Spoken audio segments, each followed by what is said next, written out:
Hello super investors, conference call हो चुका है। मुझे उसका वीडियो बनाने में लेट हो गया, सॉरी।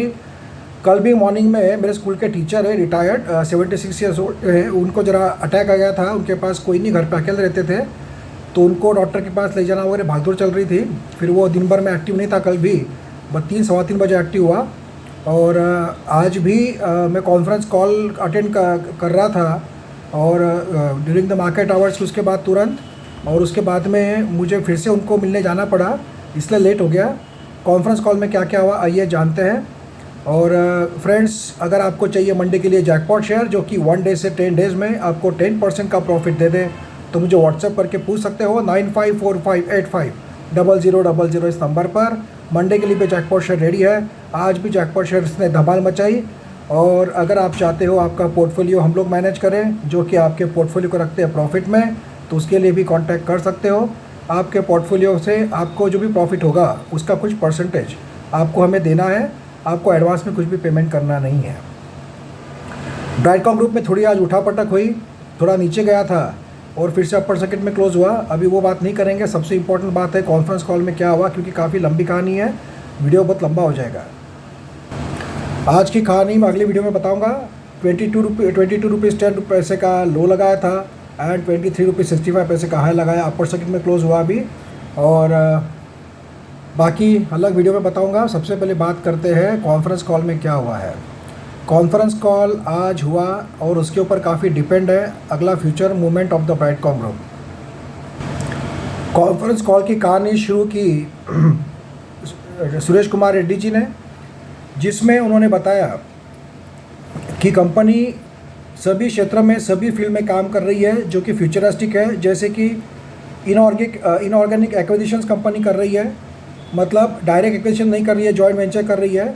और कंपनी न्यू टेक्नोलॉजीज़ पे फोकस कर रही है, जैसे कि जनरेटिव एआई, आर्टिफिशियल इंटेलिजेंस, उसको भी कंपनी ध्यान में रख के उस क्षेत्र में भी, उस डायरेक्शन में भी काम कर रही है। क्वांटम कंप्यूटिंग पे भी काम चल रहा है, ऐसा उन्होंने कहा है, जो कि दोनों भी चीज़ें फ्यूचरिस्टिक है, फ्यूचर के टेक्नोलॉजीज़ है। उन्होंने ये भी कहा कि शो कॉज नोटिस के बारे में कंपनी ने जवाब दिया है। कंपनी कोई अपील नहीं करना चाहती है, क्योंकि अपील करने जैसा कुछ भी नहीं है। हमें जो क्लैरिफिकेशन देना था हम लोग दे रहे हैं, और हमें कॉन्फिडेंस है कि सब ठीक ठाक होगा। ये कॉन्फिडेंस ही एक पॉजिटिव बात है शेयर होल्डर्स के लिए। ऑडिट कमेटी रिव्यू के बारे में उन्होंने बताया कि सब कुछ ठीक है, ऑडिट कमेटी भी बराबर काम कर रही है और उसका कोई भी बिजनेस पे इम्पैक्ट नहीं होगा ब्राइटकॉम ग्रुप के।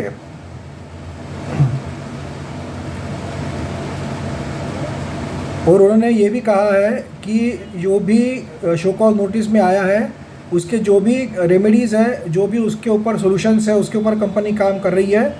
और आने वाले दिनों में आपको कोई भी ऐसी प्रॉब्लम कंपनी में देखने को नहीं मिलेगी। जो भी कॉम्प्लायंसेस सेबी ने बताए हैं वो कंपनी उसको पूरा करने वाली है।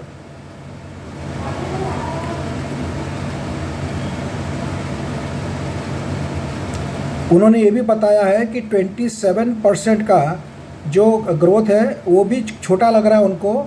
वो मतलब उनका कहना ये है कि इससे ज़्यादा भी growth company year on year दिखा सकती है। उन्होंने ये भी कहा कि मीडिया मिंट के एक्विजिशन के बारे में काफ़ी कन्फ्यूजन है। कंपनी को कोई भी पेमेंट किया नहीं गया है, करने की बात थी पर अभी तक किया नहीं, क्योंकि वो डील ही कैंसिल हो गई है। बट कंपनी ने शेयर अलॉट जो किए थे मीडिया मिंट को, वो कंपनी उस प्रोसेस में है जो कि शेयर्स भी कैंसिल कर रही है, जो है एनुअल कर चुके हैं। मतलब कंपनी ने जो शेयर बांटे थे, आपको याद होगा बीच में आपको बताया था मैंने कि उसके लिए खास मीटिंग बुलाई गई थी। मीडिया मिंट के शेयर जो अलॉट हुए थे वो कैंसिल करने के लिए, तो प्रोसेस भी चल रही है, जिसका अभी कोई इम्पैक्ट पड़ने वाला नहीं है। कंपनी ने कुछ भी पे आउट मीडिया मिंट को नहीं दिया है। उन्होंने ये भी बताया कि फॉरेंसिक ऑडिट जो भी हुआ उसका कोई भी उसका कोई नतीजा नहीं है। मतलब लोगों को ऐसा लग रहा था कि फॉरेंसिक ऑडिट हुआ उसके कारण मीडिया मिंट की डील कैंसिल हुई, या जो एक्विजिशन था ऑडियो कंपनी का वो कैंसिल हुआ। तो उन्होंने कहा ऐसा कुछ भी नहीं है, वो सिर्फ एक चेंज ऑफ प्लान था। चेंज ऑफ मतलब एक्विजिशन की जगह पे जॉइंट वेंचर करने का उनका प्लान हुआ, तो ऐसा कुछ नहीं है। उन्होंने ये भी बताया कि फॉरेन सब्सिडरीज़ का ऑडिटेड रिपोर्ट काफ़ी सब्सिडरीज़ का हमने अपलोड कर दिया है, कुछ कंपनियों का बचा है, वो भी हम जल्दी कर देंगे, तो उसके बारे में भी कोई प्रॉब्लम नहीं है। उन्होंने ये भी बताया कि डाउन का सेटलमेंट जो है वो जल्दी हो जाएगा, 100% होगा, 100% होगा, और उससे कोई बिज़नेस को फ़र्क पड़ने वाला नहीं है। उन्होंने ये भी बताया कि वारंट्स जो अलॉट किए गए थे वो लिक्विडिटी बहुत ज़्यादा बढ़ गई। काफ़ी लोगों का एक आरोप है ब्राइटकॉम ग्रुप के मैनेजमेंट के कि आप लगातार वारंट इशू करते हैं, जिसके कारण लिक्विडिटी बढ़ रही है मार्केट में शेयर्स की। तो उन्होंने कहा कि वो देना ज़रूरी था, जब हमें पैसे की ज़रूरत थी इसलिए हमने वारंट इशू किए, बट हमारी जो पॉलिसी है बहुत ट्रांसपेरेंट है और शेयर होल्डर फ्रेंडली है। उन्होंने ये भी कहा SKR ने, सुवेश कुमार जी रेड्डी ने, कि 25 साल से कंपनी चला रहे हैं और हमने सभी अप्स एंड डाउन्स को पार कर लिया है और हम कंपनी को बढ़ाना चाहते हैं, डुबाना नहीं चाहते हैं, तो इसलिए उस बात का कोई टेंशन लेने की ज़रूरत नहीं है। और उन्होंने ये भी कहा कि शेयर होल्डिंग पैटर्न हम लोगों ने डिक्लेयर किया है और जो रिडक्शन हुआ है प्रोमोटर्स होल्डिंग में वो कोई इंटेंशनल नहीं था, जानबूझ के किया हुआ नहीं था, तो वो उस सिचुएशन में करना ज़रूरी था। उन्होंने ये भी कहा है कि कंपनी कैश रिच है और नए एक्विजिशंस और नए प्रोडक्ट्स लॉन्च के लिए कंपनी इस कैश जो कंपनी के पास जो पड़ा है उसको यूज़ करने वाली है।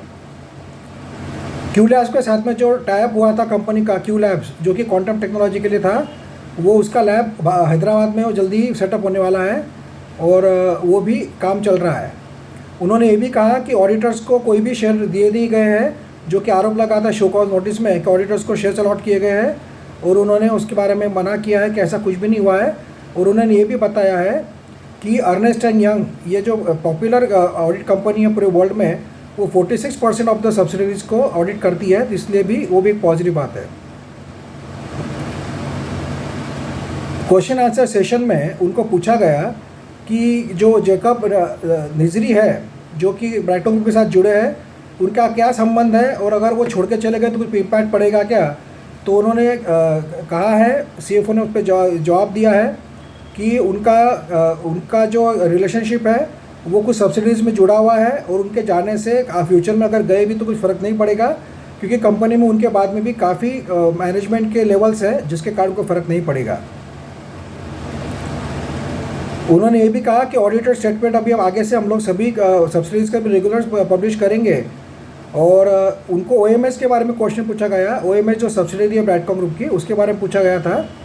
तो उन्होंने कहा है कि OMS के अंडर भी काफ़ी छोटी छोटी कंपनियां हैं, किसी में 100% ओनरशिप है, किसी में 51% ओनरशिप है, और इसमें कोई भी तकलीफ़ की बात नहीं है और कोई भी इंटरेस्ट ऑफ कॉन्फ्लिक्ट होने वाला नहीं है भविष्य में। और OMS is like a mother company, मतलब OMS एक मदर ग्रुप है, पेरेंट कंपनी है, उसके अंदर छोटी छोटी कंपनियां काम करती है। तो उन्होंने कहा कि ये सब ठीक चल रहा है और कोई भी इम्पैक्ट होने वाला नहीं है भविष्य में इसका भी। दूसरे एक इन्वेस्टर ने क्वेश्चन पूछा कि आप बायबैक क्यों नहीं करते हो, कंपनी के पास इतना पैसा पड़ा है, आपने 100-200 करोड़ का बायबैक कर लिया या इवन 50 करोड़ का भी किया, तो क्या दिक्कत होने वाली है। तो उन्होंने कहा कि ठीक है, आपका सजेशन अच्छा है, बायबैक मैं मना नहीं कर रहा हूँ कि हम फ्यूचर में करेंगे नहीं, बट हम पैसा कंपनी के ग्रोथ के लिए रखना चाहते हैं। और उन्होंने ये भी कहा कि हमने तो ऐसा नहीं है कि हम इन्वेस्टर फ्रेंडली नहीं हैं, हमने पिछले साल भी डिविडेंड डिक्लेयर किया था और इस साल भी डिविडेंड डिक्लेयर कर रहे हैं। तो वो पैसा हम लोग डिविडेंड तो डिक्लेयर कर रहे हैं, बट बाकी पैसा हम लोग कंपनी के ग्रोथ के लिए यूज़ करना चाहते हैं। बट फिर भी हम लोग माइंड में रखेंगे, ध्यान में रखेंगे, बायबैक फ्यूचर में रहा तो ज़रूर बताएंगे। शेयर होल्डिंग पैटर्न के बारे में फिर से उनको पूछा गया, तो उन्होंने वही कहा कि कोई इंटेंशनल नहीं है और शेयर होल्डिंग पैटर्न में कोई दिक्कत नहीं है। उनको ये भी पूछा गया कि कॉर्पोरेट गवर्नेंस के बारे में कंपनी ने इम्प्रूवमेंट करना चाहिए, तो उन्होंने कहा कि नहीं, हम लोग इम्प्रूवमेंट कर रहे हैं और आगे से आपको कोई भी शिकायत का मौका नहीं मिलेगा। और उन्होंने ये भी कहा कि कुछ शेयर्स जो हमने कुछ गिरवी रखे हुए हैं जो भी है, वो जब छूटेंगे तो आपको ऑटोमेटिकली शेयर होल्डिंग पैटर्न में भी इम्प्रूवमेंट देखने को मिलेगा भविष्य में। किसी ने उनको शॉर्ट टर्म लोन के बारे में पूछा, तो उन्होंने कहा कि कंपनी एडटेक कंपनी है और इंटेंजिबल असेट्स होते हैं, मतलब जो फिजिकली अवेलेबल नहीं होते हैं, ऐसे असेट्स होते हैं, तो लोन्स उसके बारे में है जो कि डेवलपमेंट के लिए लगते हैं, जो टेम्पररी होते हैं। तो इसीलिए उस लोन के बारे में कोई टेंशन लेने की ज़रूरत नहीं है। तो ओवरऑल देखा जाए तो काफ़ी सेटिस्फैक्ट्री कॉन्फ्रेंस कॉल रहा है ये, जिसमें सभी चीज़ें कवर हो गई है, कोई भी डाउट रहने के लिए बात रह नहीं गई है। तो मुझे लगता है कि अब ब्राइटकॉम ग्रुप को रोकना मुश्किल है, लगातार ऊपर जा सकता है, तो इसीलिए टेंशन लेने की ज़रूरत नहीं है। आज थोड़ा सा शेयर ऊपर नीचे हुआ था, कॉन्फ्रेंस कॉल का डर भी था लोगों को, क्योंकि निगेटिव की न्यूज़ आ गई तो ऊपर नीचे हो सकता है, इसलिए भी थोड़ा सा हुआ। दूसरी बात चलो वो अगली वीडियो में बताऊंगा, पर कॉन्फ्रेंस कॉल ओवरऑल सेटिस्फैक्ट्री रहा है। So don't worry, be happy and stick on to Brightcom Group. All the best to you and me, and let's hope Brightcom Group को जो मेरा टारगेट है 120 रुपीज़, वो जल्द से जल्द ब्राइटकॉम ग्रुप अचीव करे।